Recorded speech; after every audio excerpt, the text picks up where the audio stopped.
I am delighted to host this today morning, the fire chat. Is it fireside chat? I'm not bringing any fire here, so I don't know, but I hope we stock enough with you guys so that we have a fruitful discussion later on in the day. I think I'll let the panelists here introduce themselves.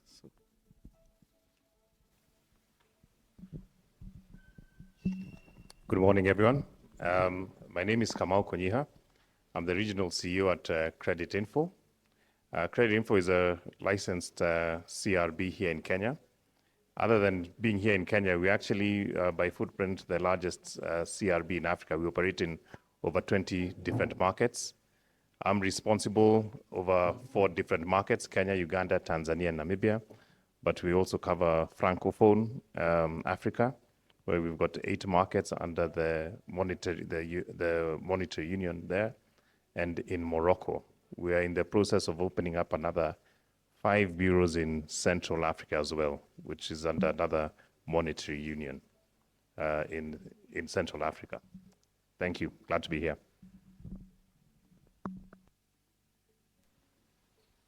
Morning. My name is Washira Ndege. I represent the largest CRB in the world. Anyway, I'm actually the consultant who's been supporting the work that's been done here. We've been working with the team at Credit Info to analyze the data and then create some kind of narrative around that data.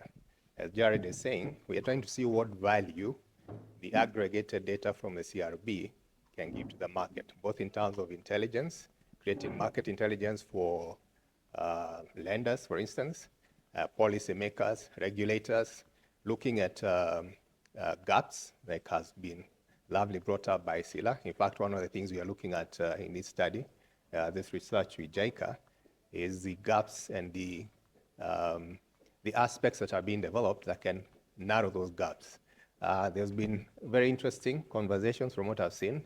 We've been asking ourselves the questions about these issues of 7.4 million MSMEs out there and only 1.4 registered, and less than a few 100,000 are able to access the credit markets. By background, I'm actually the pioneer CEO of the first CRB in Kenya. It was called CRB Africa. The current TransUnion is actually the original CRB. Kamau and I were pretty young then when we did that. Now you can see he has gray hair I don't have. Maybe it's because he carried on. But I've been involved with the CRB market in Kenya and actually in Africa for many years. I was privileged to actually work in Rwanda, Zambia, etc. We actually developed the CRBs in all those markets based on our experience here. So I'm very happy, to be honest with you, that the CRBs have reached this point where we cannot look at just not defaulters. Remember the blacklisting stories? We want to move from that conversation to see that there's value that the CRB is able to bring to the market. And I'm happy that the government is involved. When the politicians talk about the negative aspects of the bureaus, at least the technocrat can say, no, I think there's something that the bureaus are doing in value. So thank you very much. And I was not even using the mic. But thank you very much for your time. And I hope we can have good engagements. And going forward, that we can be able to actually internalize the CRB data for more than just accessing borrowers. Thank you. I have introduced myself. So at the credit guarantee scheme, I do many things there, but majorly M&D. I deal with the data. I deal with the design of M&D frameworks. Thank you. Thank you all. Now that we know the panelists, I think straight off the first presentation, and Washira, what you just spoke about in terms of the numbers, 7.4 million, MSMEs that are known out there, only 1.4 registered, and even presumably less are borrowing and reporting the data. How representative do you think the presentation that was done earlier is of the sector, considering we only have a small segment of it that is actually reported in that database? All right. So one of the things, let me first clarify, SILA noticed 19 point something million. Now, that's the aggregate amount of unique borrowers reported to the Bureau. So it includes both individuals and companies. Because remember, the banks report all the credit they are receiving, and also this is MFBs. It also includes microfinance banks. Now, when we're looking at the data, we could either go by the entities registered as corporate entities, or we also look at the use of the loan, right? You saw in the products, you have business working capital, you have asset finance, etc. So the assumption, and in fact, this is what has come up, is that a lot of people or MSMEs are borrowing at an individual level for their businesses. So when we looked at the data, we decided to actually incorporate both. So we moved just from using the legal entity as a borrower, but also to use the utilization so that we can come up with the entire aspect of it. So that's how we've been able to come with those millions based on the filtering that we're using. Now, the 7.4 million is actually what is estimated to be enterprises market. But there's a huge gap. It's almost 6 million of entities out there that are informal. I mean, SILA brought that out. It's the reality in this country. Most of the businesses are informal. We at other conversations, maybe this is something that can help us close the gap. Every business in every country needs a business permit. The suspicion is that most of these businesses do not have a registration number. So you not find them at the BRS, but you go and find them at the county.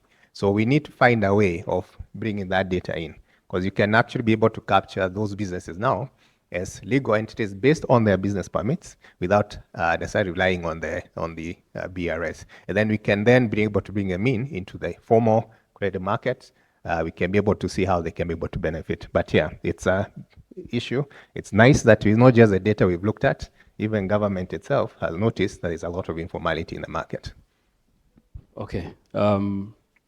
And on the back of that question, actually, Sila, what are your thoughts on what you mentioned about informality and something being done about it?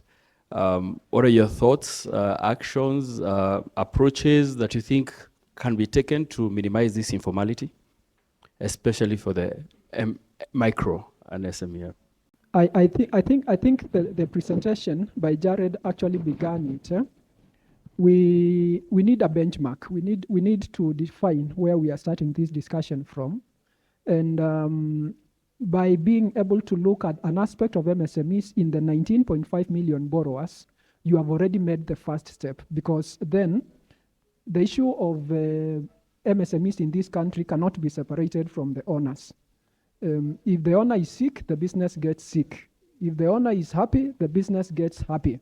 If the owner gets salary, the business is booming. So I think at the beginning point, we need to appreciate the advances that have already been made, including now looking at the data we have, even if it is for individuals, try to spice it with an aspect of it. There could be a business behind it.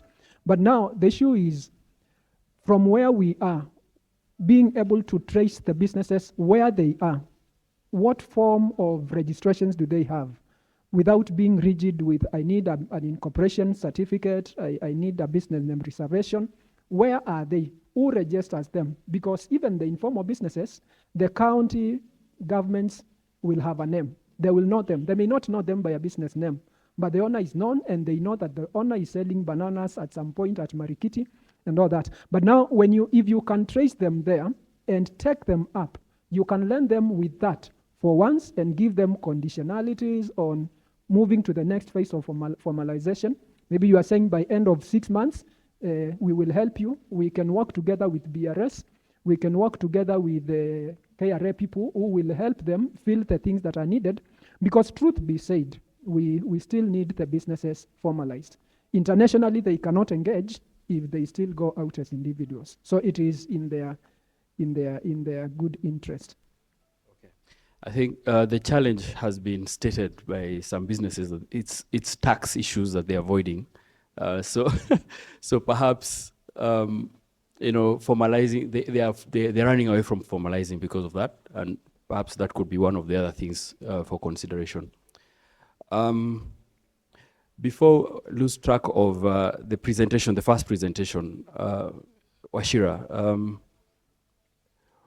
what are your biggest insights? You worked on that research, and so some big stuff must have stood out for you and probably were not projected in the earlier presentation. Maybe you can tell us a bit more. All right. By the way, with the presentation is also a detailed report that is being finalized. I'm hoping that there will be opportunity for whoever is here, once we are done with the study sometime in December, we'll be able to access that. So there are a lot of insights in that that can inform just the brief that was given today. But for me, I think it's two aspects. The first one is the use of digital channels, what is done in terms of allowing credit to flow. Back in the days, if you are a traditional banker, it was almost impossible for an MSME to gain credit because they are always, from a banking perspective, they always look at them as in a traditional way in terms of asking for collateral, balance sheets, etc., etc. But the digital channels clearly has allowed for a lot of credit to flow. And we've seen this even in bigger studies that have been done on the entire credit data that has been there since 2019, 2023. So that's one of the key things. And I think from some of the discussion we're going to have, I think we need to look at how technology can be used to allow now access to these 7.4 million that you're talking about, even if they're not registered. That's the first thing. The second thing for me, and I think he's clearly brought it up, is this concentration of credit in some sectors. I'm sorry to say this. I hope there are no bankers here, but if you are, you have to hear this. I normally call it lazy banking. As bankers, we don't try to create products that drive credit to different sectors. We go to the easiest one. Obviously, trade seems to be performing pretty well in terms of repayments. So a lot of credit is concentrated there. But why are you leaving out agriculture? I mean, it's a key in terms of employment in our country. Why can't we create solutions that allow for that? We've demonstrated that the credit score is very predictive. Why can't we work our way or work with the bureaus to even create a unique score that allows you to drive credit that way? So my issue again is let's be deliberate from what you've seen. It's nice that SILA has also confirmed that even from what they are seeing, the same banks when it comes to guarantees driving credit to trade. Now, from an economist perspective, trade is the worst kind of thing you can have in an economy. Because what are we doing? We are just bringing stuff from China, or wherever. No, we bring Japan invests here. But sadly, most of our enterprises are actually trade, right? Go anywhere, whether it's clothing and what. So we just bring in, all our money is going out of the country. You're not creating opportunity in terms of productive economic sectors. And in fact, I was asking Jared, because he's a central banker, don't we have policies that insist that certain percentages of credit in our market is given in certain sectors, right? So I hope with what you've seen from the data, we can drive this conversation all the way to the regulator and the policymakers to be able to drive this. Look at mining. Mining, they normally say can contribute more than 10% of the economy. Right now it's very low.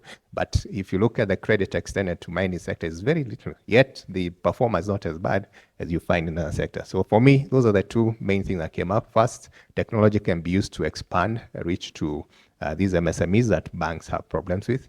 And the second thing is the issue of sector distribution. Thank you for that. Kamau, I think we noticed that digital loans are gradually increasing, or rather in terms of volumes that have been granted, and yet they are among the lowest in terms of delinquency. So it's quite interesting that you'd expect it to be the other way. So the question is, because you're in the experience of scorecards and all that, but not necessarily because of the scorecard, but what is the key to success for these providers? Why are they able to dish out more loans and yet maintain their delinquency low? Yeah, I think it's a very wide question, and to answer it, we've heard from Sila speaking to some of those points and also from the report. And I think one of the things that we need to be able to look into is being a bit more deliberate and intentional about how credit is issued. So we have a situation here, as Sila has confirmed and the report confirmed, we are making guesses or assumptions based on data that's already there. But there's a lot more data that is there to be able to give us a bit more granular detail. If you look at the half-year results for Safaricom, for example, Pochi la Biashara has seen tremendous growth, and that would be data that would be very useful to come in to be able to help further segment or provide better access to credit. So to your question, when it comes to scoring, from a digital perspective, you actually have more intentional and cleaner data being collected from the applicant. So it's either the lender has partnered with a telco and you're getting a bit more information. You're able to see, for example, transactional data that the person has. And it's, I guess, coming from a source that is more trustworthy. It's not dirty. It's non-credit. It's alternative data. So based on that, you're able to get a more predictive outcome of the person's risk based on that additional data. But also, as the report showed, from a bureau perspective, we've seen better or predictive trends on lending to MSMEs. Again, it's pointing to the need for intentional sharing of information, because if we have more information, better, cleaner information, we'll be able to have more predictive and accurate assessments of individuals. Another point Washira raised on the lazy banking and only looking at certain sectors, I don't think there's been much of a policy change in terms of lending from banking institutions other than offering of digital credits. All the credit that is actually given by banks today from a policy perspective of what has been signed off by the board pretty much is the same thing. Are you employed? Are you distributing? There needs to be a value chain that they can follow to trace where the money is coming from for them to be able to lend. So there's really been very little or innovation around credit for that intentional intentional data being collected, which has proved that if you have the right data, clean data, you'd be able to get predictive outcomes. Sil actually even showed some information on the credit guarantee scheme. I'm actually very impressed about the performance. And again, that's because there's been intentional sharing of data to be able to get to those outcomes. So I believe the key thing, we need to be intentional about the data that's been collected. And another key thing is education. And it's good to see government's participation here, because also there's lack of financial education in the markets for people to understand how is this data benefiting me to be able to access credit. So I think there needs to be, and I think that's very high up there in terms of as we deal with the sharing of data, there needs to be a lot of education in the market for people to understand how this data benefits them in terms of access to finance. Thank you. So that's, just to paraphrase, it's clean data, alternative data, and clean data and alternative data, basically. Okay. Sila, I think your presentation was quite on point. I'm struggling to look for questions for you, but but I would like to perhaps understand, and from your point of view, what are the major obstacles to, for a more robust adoption of the credit guarantee schemes? I think you spoke about 7 financial institutions you engaged with. Currently about 1,153 loans outstanding. So I'm looking at, yes, it's impressive, but it could be better. So what are the obstacles to making that, and what can be done about them?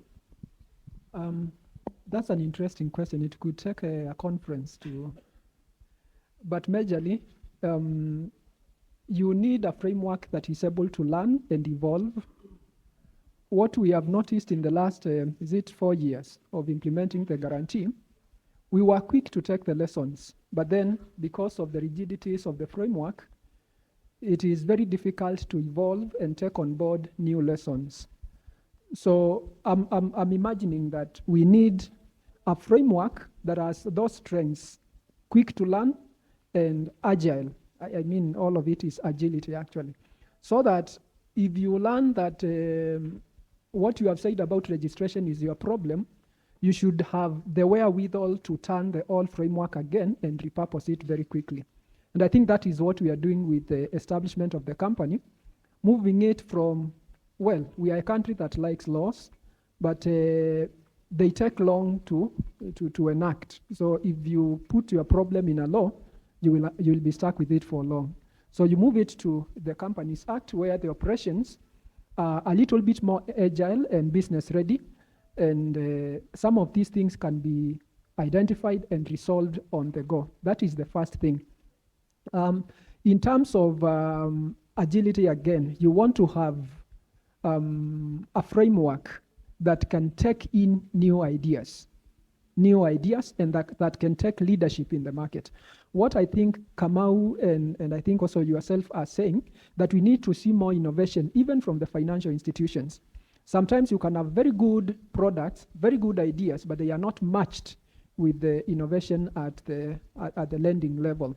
So you also want a framework that can take leadership, which means a framework that can play a pseudo role in appraising risks. Sometimes you can be a little bit more relaxed than the bank, so that you can show them there is proof of concept here. You can relax conditionality number 1, number 2, and you see we gave you this borrower and we undertook to guarantee them, and they never defaulted. We were right, although we didn't follow your conventional method. So majorly, I think we can stop at that for now. Thank you. Back to Washira. I think there's a gender war that was almost started here by Jared, and I will just leverage on that. But the stats there are that 64% of the value and volume is to the male gender. And, you know, it's not really surprising, but was that, did you see that as being applying uniformly across the the subsectors? So MSME is actually quite wide. So did you see it apply uniformly? Micro is also 64%, small is also 64%. What did you see? All right, so sadly, it's not possible to be able to disaggregate to the point of whether it's micro. As Saila said, there's challenges in terms of trying to define which is which. But maybe from a gender perspective, it's clear that maybe either from the demand side, the ladies have a lower appetite for credit in the formal sector, or from what the data is telling us, there's more informality for businesses that are led by women. And also the fact that they have less collateral from what we saw from the analysis. The male gender clearly has more collateral. But I think it goes back to the same issues. How do we identify these MSMEs? I know banks have a lot of programs that say they are lending to women. How much that has been able to promote credit, I don't know. I'm sorry, Mark, I'm going to do this. There's something interesting I saw from Sila, and I think I want to link between the CRBs that are here and what the credit guarantee scheme is trying to do. That may solve our problem even for the gender. You talked about an individual guarantee that I can come to you and get a certificate that says, tells a lender, get this.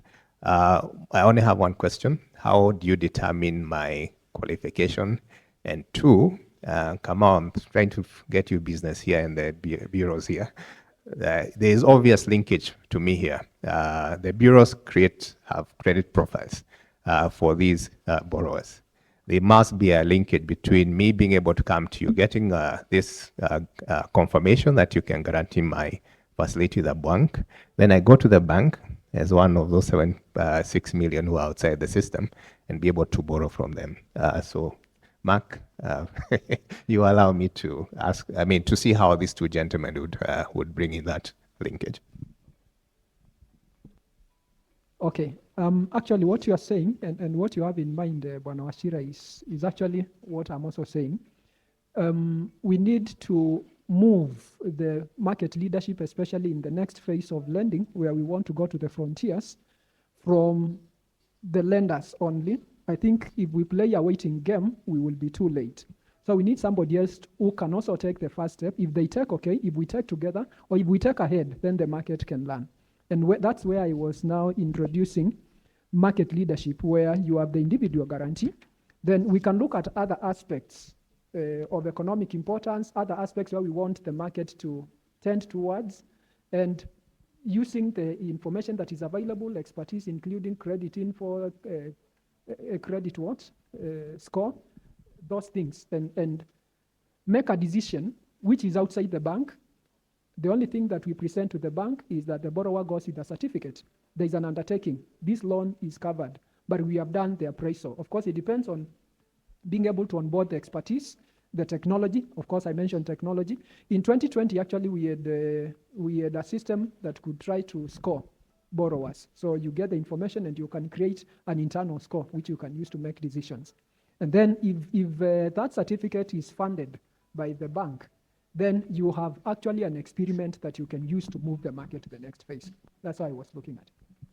And maybe just to add to that, and it's something that we've actually been seeing, and what has come out commonly here, that banks are generally not very innovative about releasing new products.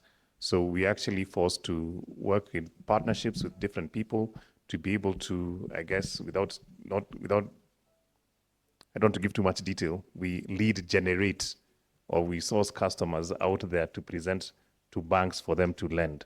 And over time, even what we've started seeing these DFIs creating special purpose vehicles to lend, and not through the banks as they used to do before, because they would get this money for agriculture, give it to a bank, but that money ends up going to their normal channels. So now they started creating SPVs so that they can actually target those people they want to target, because they've realized it's not being utilized in the way that they would want it to be utilized. But to pick up on your other point on gender, so very interestingly enough, we did a study and we've actually realized over a period of time, we've seen men actually borrow more than women, but we are beginning to see the younger generation that women actually coming or growing very quickly and catching up with the male in terms of borrowing. So it's an interesting statistics that's actually beginning to come out. But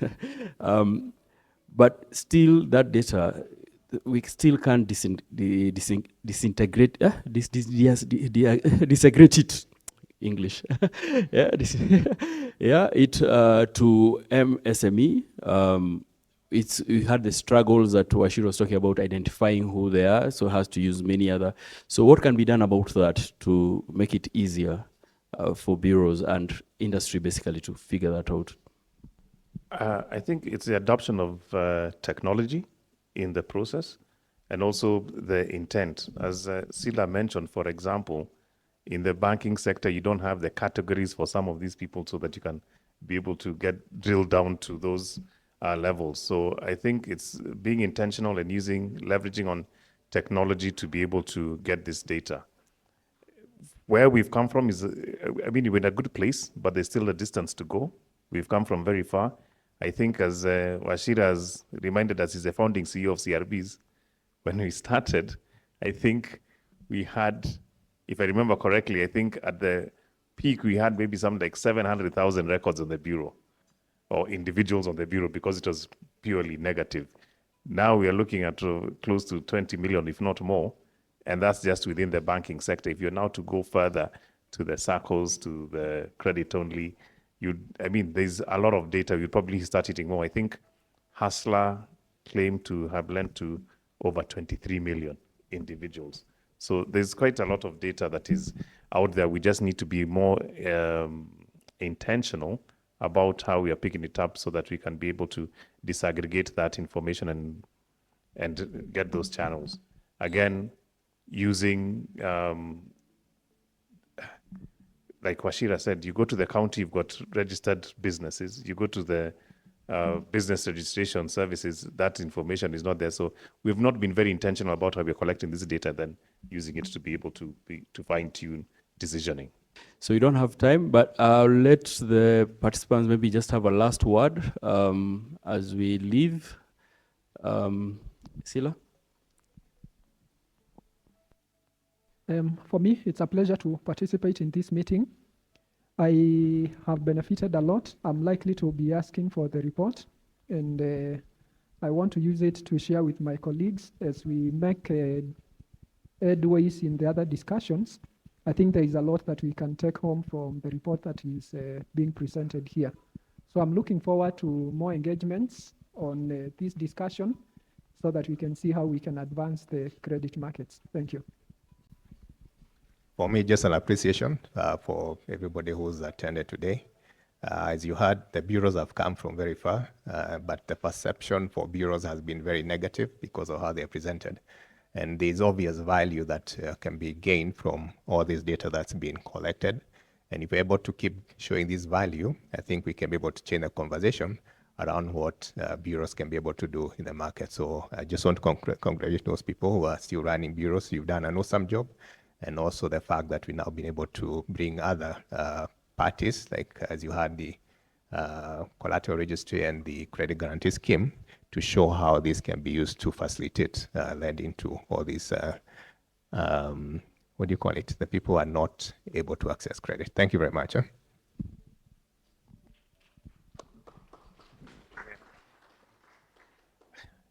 Now you've put me on the spot.